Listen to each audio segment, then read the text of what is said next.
ओम नमो भगवते वासुदेवाय नमः। जय श्रीमन नारायण। दोस्तों आइए आज हम सुनते हैं रंगभरी एकादशी व्रत की कथा। फाल्गुन मास के शुक्ल पक्ष में आती है आमलकी एकादशी, एक विशेष एकादशी जिसका पालन करने से भगवान श्री विष्णु की अपार कृपा प्राप्त होती है। पूर्व जन्म के समस्त पापों का विनाश होता है और मनुष्य अपनी आध्यात्मिक यात्रा में तीव्रता से प्रगति कर सकता है। इस एकादशी पर आंवले के वृक्ष की पूजा की जाती है, लेकिन आखिर क्या महत्व है इस एकादशी का? क्या इसके पीछे कोई इतिहास है या पौराणिक कथा है?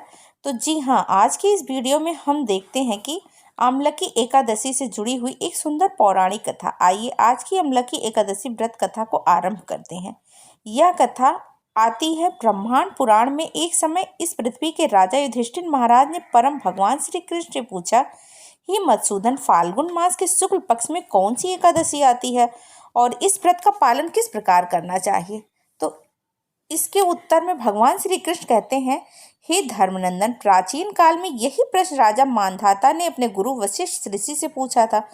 उन्होंने जो उत्तर दिया था उसी का मैं पुनरुच्चारण करता हूँ, ध्यानपूर्वक सुनिए। ऋषि वशिष्ठ ने कहा, फाल्गुन मास के शुक्ल पक्ष में आने वाली एकादशी को आमलकी एकादशी कहते हैं। जो व्यक्ति इस व्रत का पालन करता है उसे जीवन के अंत में वैकुंठ विष्णु लोक की प्राप्ति होती है। जब इस सृष्टि का सृजन हो रहा था उस समय गर्भोदक साईं भगवान विष्णु के थूक से एक तेजस्वी बिंदु प्रकट हुआ।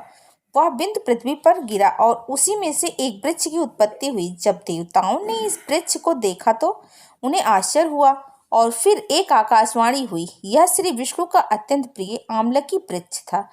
जो भी व्यक्ति आज के दिन यानी इस वृक्ष की उत्पत्ति के दिन उसकी पूजा करता है उसे आध्यात्मिक जगत की प्राप्ति होती है। इस प्रकार वशिष्ठ ऋषि ने आमला की वृक्ष की महात्म्य को दर्शाने के बाद एक पौराणिक कथा कहना प्रारंभ किया। प्राचीन काल में एक विदिशा नामक राज्य था। वहां के राजा थे चंद्रवंशी राजा पाशविंदु। उनका एक नाम चित्ररथ भी था। उनके राज्य में सभी प्रजा उत्तम विचार, श्रेष्ठ चरित्र और सात्विक संपत्ति से युक्त थी। इस राज्य में सभी मनुष्य सतोगुणी और आश्रित थे। राजा चित्ररथ स्वयं अत्यंत शक्तिशाली, विनम्र, समृद्ध और वैदिक ज्ञान में निपुण थे। वे भगवान शिव के उपासक थे और मास में आने वाली दोनों ही एकादशियों के श्रद्धापूर्वक पालन करते थे। इस प्रकार अनेक वर्षों तक राजा और उनकी प्रजा ने सुख संपन्न जीवन व्यतीत किया। एक बार फाल्गुन मास के शुक्ल पक्ष में आमलकी की एकादशी आई। इसके महात्म्य को जानते हुए राजा चित्ररथ ने संपूर्ण राज्य में यह घोषणा करवाई कि सभी प्रजाजन गंभीरता पूर्वक इस पवित्र एकादशी व्रत का पालन करेंगे। जब एकादशी का दिन आया तो राजा ने नदी में स्नान किया और अपनी प्रजा के साथ उस मंदिर में गया जहां आमलकी वृक्ष था। सर्वप्रथम राजा और अन्य अग्रणी संतों ने इस वृक्ष की पूजा की। उसे जल, उत्तम छत्र, स्वर्ण, हीरे मोती, सुगंधित धूप, दीप और नैवेद्य अर्पित किया और फिर भगवान श्री हरि से प्रार्थना की। उसके बाद सभी प्रजाजनों ने भी उस वृक्ष की पूजा अर्चना की। उस दिन संपूर्ण रात्रि राजा और प्रजा वहीं उस वृक्ष के पास जागरण करते रहे और उन्होंने क्या किया तो उन्होंने भगवान श्री विष्णु की दिव्य कथा का श्रवण किया और भगवान के पवित्र नामों का जाप भी किया। अब इस पूरे कार्यकाल के दौरान उस स्थान पर एक शिकारी आया। यह शिकारी अत्यंत क्रूर और पशु हत्या जैसे अनेक निंदनीय कार्यों में लिप्त रहने वाला था। संपूर्ण दिन के थकान के कारण वह भूखा प्यासा एक पेड़ के पीछे बैठ गया और पूरी रात वहीं राजा और प्रजा द्वारा किए जा रहे विधि विधान को देखता रहा और हरि कथा का श्रवण करता रहा। जब सूर्योदय हुआ तो राजा और प्रजा ने अपने एकादशी व्रत का पालन किया, अपने राज्य में वापस लौट गए। शिकारी भी अपनी झोपड़ी में वापस आ गया। समय का चक्र चलता रहा और आखिर एक दिन शिकारी के जीवन का अंत समय आ गया। अब देखिए परम भगवान की करुणा का एक और प्रमाण। उस शिकारी ने आजीवन तो अनेक पाप कर्म किए, लेकिन सिर्फ उसने एक बार आमलकी की एकादशी के दिन अनजाने में ही भूखे प्यासे रहकर उपवास किया और जागरण किया और हरि कथा का श्रवण भी किया। बस उसी का फल उसे यह मिला कि उसके सारे पाप कर्म नष्ट हो गए। अगले जन्म में उसे न सिर्फ मनुष्य जीवन मिला अपितु वह एक समृद्ध राज का राजा भी बना। इस जन्म में उसने जयंती नामक राज्य के राजा विदुरथ के पुत्र वसुरथ के रूप में जन्म लिया। अपने पिता की मृत्यु के बाद वसुरथ राजा बने और उन्होंने संपूर्ण राज्य पर सुखपूर्वक शासन किया। राजा वसुरथ अत्यंत शक्तिशाली, बुद्धिमान और भगवान श्री हरि के परम भक्त थे। वे राजकीय मामलों में निपुण थे और साथ ही सदैव भगवान श्रीहरि के प्रेम में भक्ति सेवा में लीन रहते थे। एक दिन क्या हुआ कि राजा वसुरथ जंगल में मार्ग भटक गए।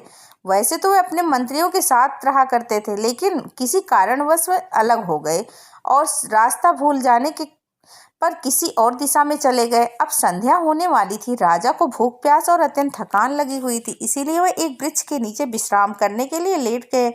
जैसे ही उनकी आंख लगी, उसी क्षण उनके कुछ आदिवासी शत्रु वहां आ गए और राजा को मारने की योजना बनाने लगे। और फिर उन्होंने एक के बाद एक राजा के ऊपर अस्त्र का प्रहार किया, लेकिन आश्चर्य की बात यह थी कि उनका एक भी अस्त्र राजा को स्पर्श तक नहीं कर पाया। यह देखकर अत्यंत हैरान वे आदिवासी शत्रु अभी तो कुछ सोच ही रहे थे कि उतने में राजा के शरीर से एक दैदीप्यमान स्त्री प्रकट हुई। वह स्त्री अत्यंत सुंदर और बिजली की तरह तेजोमय हो रही थी, लेकिन साथ ही अत्यधिक क्रोध में भी थी।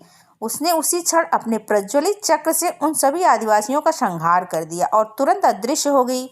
उतने में राजा वसुरथ की आंख खुल गई। उन्होंने देखा तो वहां उनके आदिवासी शत्रु मृत होकर जमीन पर गिरे पड़े थे। राजा सोचने लगे कि आखिर किसने मेरी रक्षा की होगी, और फिर तभी आकाशवाणी हुई, निसंदेह तुम्हारी रक्षा उन्होंने की है जो अपनी शरण में आने वाले प्रत्येक की रक्षा करते हैं।